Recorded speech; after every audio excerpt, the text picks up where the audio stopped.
नमस्कार, मैं हूं रविंद्र जैन और आप देखना शुरू कर चुके हैं सबकी खबर।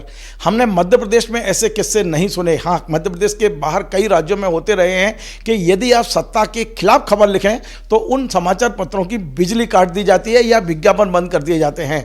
मध्य प्रदेश में एक समाचार पत्र है राष्ट्रीय हिंदी मेल, जिसने जब विद्युत मंडल के खिलाफ खबरें लिखी तो उनकी बिजली काट दी गई। पिछले 3 साल से ये समाचार पत्र बगरनागा के एक जनरेटर से चल रहा है। पूरा समाचार पत्र का पूरा कार्यालय जनरेटर से चल रहा है। किस तरह 3 साल से संकटों से घिरा हुआ, इसके बाद भी इसके प्रधान संपादक विजय दास जी ने एक भी दिन अखबार को रोका नहीं है, ब्रेक नहीं किया है। सारे संघर्षों के बाद एक बड़ी उम्मीद की किरण दिखाई दी है हाई कोर्ट के द्वारा। आज हाई कोर्ट ने इनके पक्ष में एक फैसला दिया है और जो विद्युत मंडल के जितने भी अपीलें की गई हैं उनके द्वारा उन्हें खारिज कर दी हैं। हमारे साथ राष्ट्रीय हिंदी मेल के प्रधान संपादक विजय दास जी हैं। हम उनसे समझते हैं कि कैसे ये पिछले 3-4 साल आपने निकाले हैं और घटना क्या थी, क्यों आपकी बिजली काटी गई। सबसे पहले दास जी, आपका स्वागत है।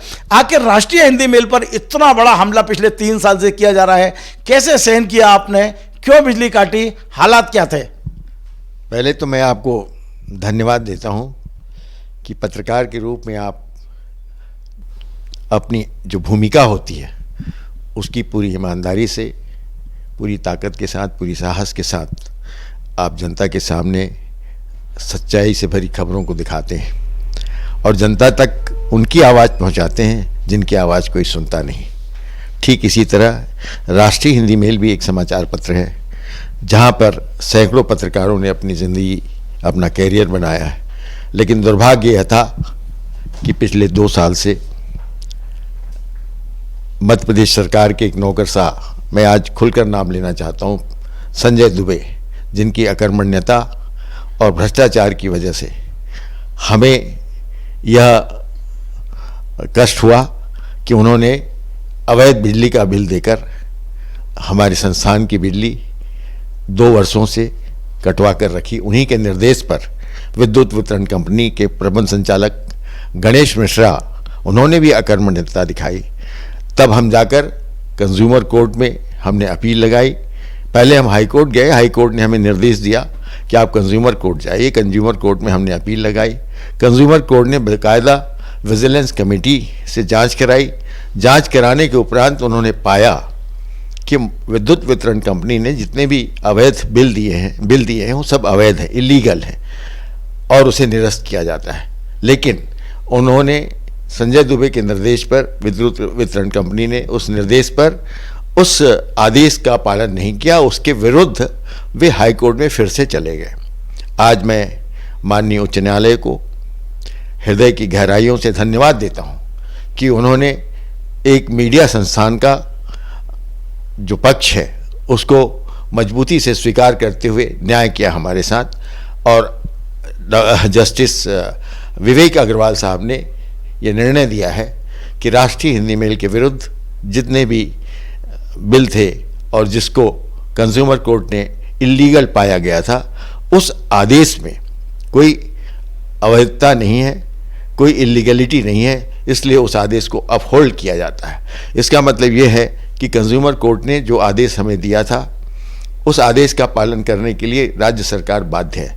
अब मैं आपके माध्यम से मध्य प्रदेश के मुख्यमंत्री शिवराज सिंह चौहान जी से, मुख्य सचिव इकबाल सिंह बैस से, जिन्होंने मुझे कई बार यह कहा कि आप अपने मामले में प्रमुख सचिव संजय दुबे से बात करिए, हमने बात की लेकिन उन्होंने हमारा पक्ष सुना नहीं। और इसके उलट उन्होंने जिन संस्थाओं ने घोटाले किए थे, जिन संस्थाओं ने 50,000 कर्मचारियों के ईपीएफ का घोटाला किया था, उन संस्थाओं को, उन ठेकेदारों को मदद की जाकर भ्रष्टाचार किया। और तो और यह चौंकाने वाली घटना है कि जिन ठेकेदारों का ईपीएफ का पैसा जो ठेकेदारों को जमा करना था, संजय दुबे के निर्देश पर उन्होंने विद्युत वितरण कंपनी से उन ठेकेदारों का ईपीएफ का पैसा जमा करवा दिया और हमसे कहा कि पैसा हमने जमा करवाया, कोई अवैध काम नहीं किया। वो काम पूरी तरह अवैध था। इस बात की जानकारी हमने हाई कोर्ट में पहुंचाई और हाई कोर्ट ने इसे संज्ञान में लिया। मैं हाई कोर्ट के निर्णय पर बहुत अभिभूत हूं और मुझे लगता है कि हमने जो 2 साल संघर्ष किया, 2 साल हमने जनरेटर से अखबार चलाए, किसी कर्मचारी को हताहत नहीं होने दिया, और संघर्ष में हमने पूरी शिद्दत से अखबार को निकाला है। आज हमारे लिए खुशी का विषय है, और हमारे लिए, कर्मचारियों के लिए, हमारे पत्रकार साथियों के लिए, और मैं तो ये कहता हूँ ये पत्रकारिता जगत के लिए एक जागरूक करने वाला विषय है कि किसी मीडिया संस्थान को कोई भी सरकार का एक नौकरशाह जो अकर्मण्य हो, भ्रष्ट हो, क्या इस तरीके से बिजली काटकर चुपचाप बैठ सकता है? घमंड का इससे बड़ी क्या पराकाष्ठा होगी।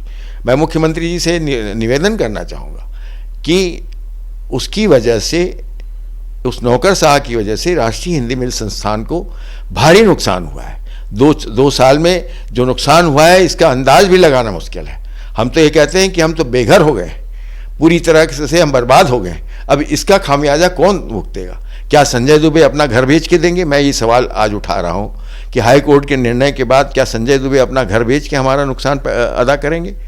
यदि थोड़ी बहुत भी शर्म है तो उनको हाई कोर्ट के आदेश का पालन, माननीय विवेक अग्रवाल, जस्टिस विवेक अग्रवाल जी के आदेश का पालन 24 घंटों के अंदर करना चाहिए, और जो आदेश कंज्यूमर कोर्ट ने दिया है उसके अनुसार रिवाइज बिल प्रस्तुत करें। हमसे वसूला गया पैसा, जो अवैध रूप से वसूला गया, वो वापस करें और बिजली चालू करें। यही मेरा उनसे आग्रह रहेगा आपके चैनल के माध्यम से। और मैं सोचता हूँ कि कोई भी संस्थान, मीडिया संस्थान, ये पहला है भले ही, लेकिन इस तरह के घटनाओं का जब वो शिकार होता है तो उसको साहस से काम करना चाहिए, जैसा हमारे साथियों ने काम किया है।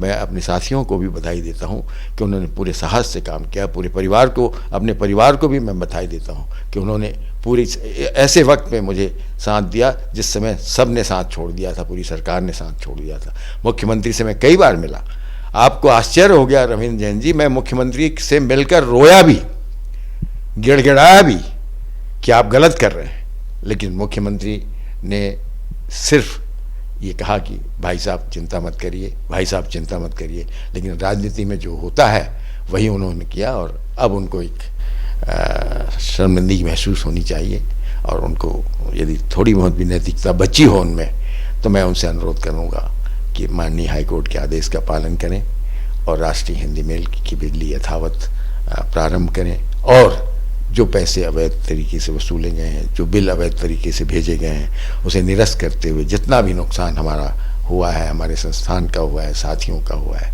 उस नुकसान की भरपाई करें। और आपके चैनल के माध्यम से पत्रकारिता जगत में मेरे जितने भी साथी हैं जिन्होंने मुझे ऐसे समय में सहयोग किया, साथ दिया, उनका भी मैं आभार व्यक्त करता हूँ, और उनसे उम्मीद करता हूँ कि भविष्य में हम लोग इस प्रकार के संघर्ष के साथ एक दूसरे का साथ देते रहेंगे तो शायद पत्रकारिता कभी मरेगी नहीं, जीवित रहेगी। चलिए, बहुत बहुत धन्यवाद। तो आपने देखा विजय दास जी का ये दर्द, ये अकेले विजय दास जी का दर्द नहीं है, ये पत्रकारिता का दर्द है। क्या वाकई यदि हम सच खबर दिखाएं, सच दिखाएं, सच का आईना दिखाएं, तो क्या ये परिणाम होंगे? आप बिजली काटेंगे, आप उल्टे सीधे बिल देंगे आप। और अब जब हाईकोर्ट ने आदेश दे दिया है, तब तो सरकार को कम से कम अपनी गलती स्वीकार करना चाहिए, और एक मीडिया संस्थान जिसे लंबे समय तक आपने नुकसान पहुंचाया है, उसे किस तरह क्षतिपूर्ति आप कर सकते हैं उसके बारे में विचार करना चाहिए। हम सब, पूरा मीडिया वाले ये मानते हैं कि मध्य प्रदेश के मुख्यमंत्री संवेदनशील हैं, वो किसी का नुकसान नहीं करते हैं। लेकिन मैं अपने चैनल के माध्यम से मुख्यमंत्री से भी कहूंगा, एक पत्रकार होने के नाते, क्योंकि ये वो संस्थान है जिस संस्थान में मैं स्वयं रहा हूं, मैंने देखा इस संस्थान के कि ये पत्रकारों का संस्थान है। मुख्यमंत्री जी को खुद पहल करना चाहिए, और जो भूल हुई है उसे स्वीकार करना चाहिए। जिन अधिकारियों की इसमें लापरवाही और गलती हुई है उन्हें योग्यता अनुसार, नियम अनुसार सजा भी देना चाहिए। आपको हमारा ये कार्यक्रम पसंद आए, आप इसे शेयर करें, लाइक करें, कमेंट करें, और आपसे बार बार निवेदन है हमारे इस चैनल को सब्सक्राइब अवश्य करें। धन्यवाद।